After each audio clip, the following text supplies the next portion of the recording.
agriculture news from agview.net.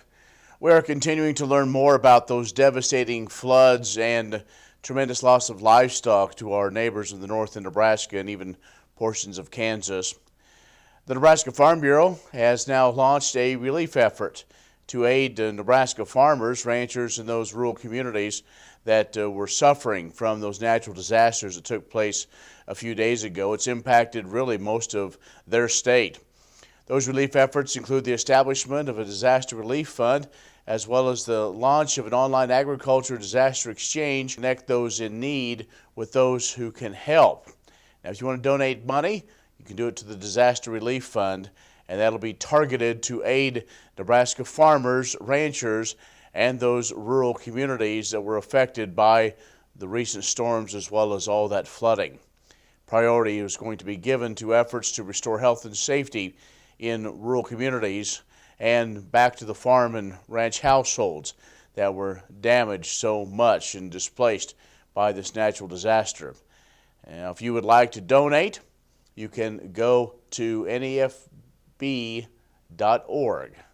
Donations can be made to a fund established by the Nebraska Farm Bureau Foundation. That is a 501c3 charitable nonprofit, so any donations made to that fund are tax deductible.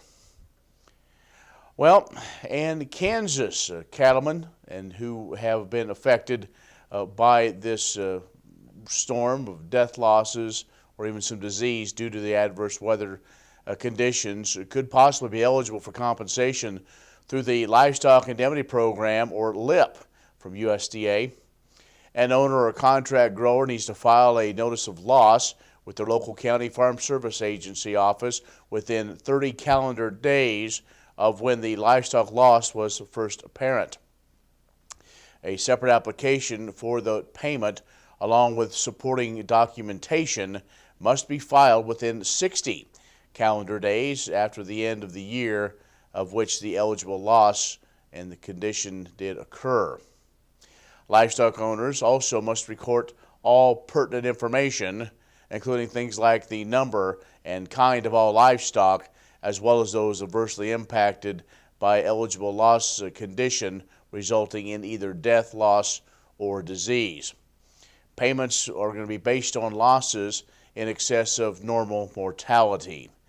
Eligible adverse weather events include blizzards, extreme cold, and winter storms that last 3 consecutive days. They're also accompanied by high winds, freezing rain or sleet, along with heavy snowfall and extreme cold temperatures. Well, some weather events that have affected Kansas in the last 30 days probably will meet those criteria. What a winter we have had. You need to be expeditiously check your eligibility for LIP and then file notice of your losses by getting in touch with your local FSA office.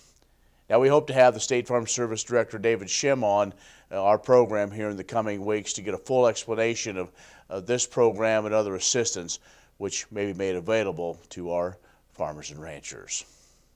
Stay with us. You're watching the Kansas Ag Report.